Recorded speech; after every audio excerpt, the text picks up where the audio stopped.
What I understand is about each of our identities, both individually and our group identities, is that it's rooted, it's embedded in the historical context of our shared experience here in the United States. So we cannot ignore that at some point in our shared history, there were people who were excluded from social systems. There were people who were discriminated against.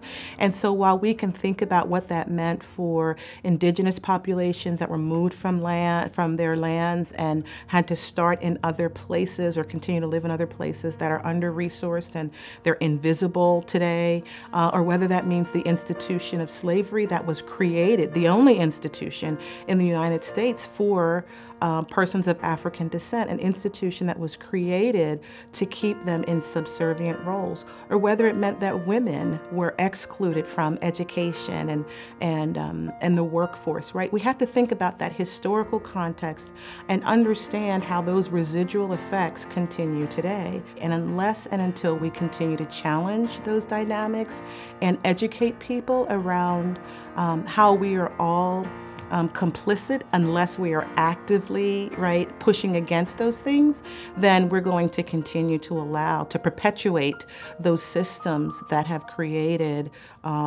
unequal access for people who look like me, for African Americans, for women, right? We'll continue to perpetuate that.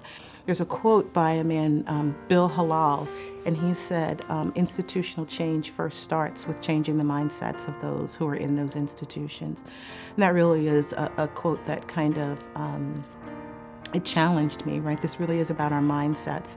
We created the systems that have, that created disparity and unequal access, and we can dismantle those systems. And so what does that activism look like today? First, it means having a voice, and it means telling the honest truth around all of these pieces, right? Around how we've romanticized some of our people today who were heroes, who were not heroes before, who were rebellions. So it means using your voice in a lot of ways. It also means that we have to recognize that where we have our spheres of influence, we ought to use those spheres of influence. And so I think it's a travesty that there are people who are representing communities who have the same thought processes. I think these need to be diverse spaces where people's thoughts can be challenged, and we can have conversations that challenge all of us to do what is right.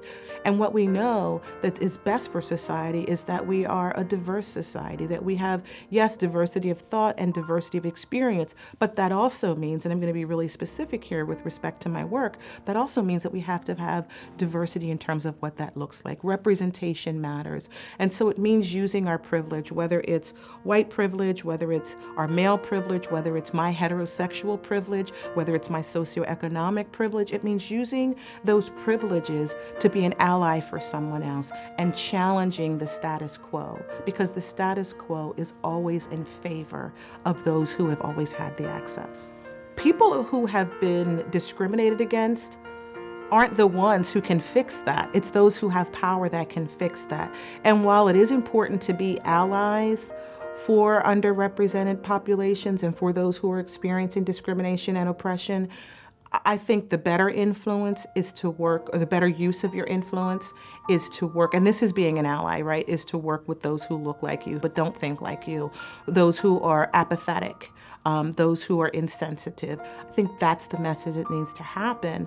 And while I think we all can come together in marches and conferences and that sort of thing, there needs to be a space where non-Hispanic whites gather to have these conversations about how whiteness, and I don't mean people, I mean this entitlement and this historic privilege, right, that people who aren't people of color have, talk about how whiteness has privileged them and how it can be problematic when we're trying to create institutional change or social change.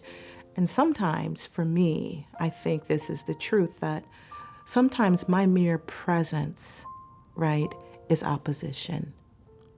I've been the only or one of a few many, many times in my career, and that in and of itself, when we think about racial hierarchy, when we think about hierarchy in terms of sex and who belongs where, for me to be a woman and a woman of color in an all-white space often is an act of opposition without me even saying anything.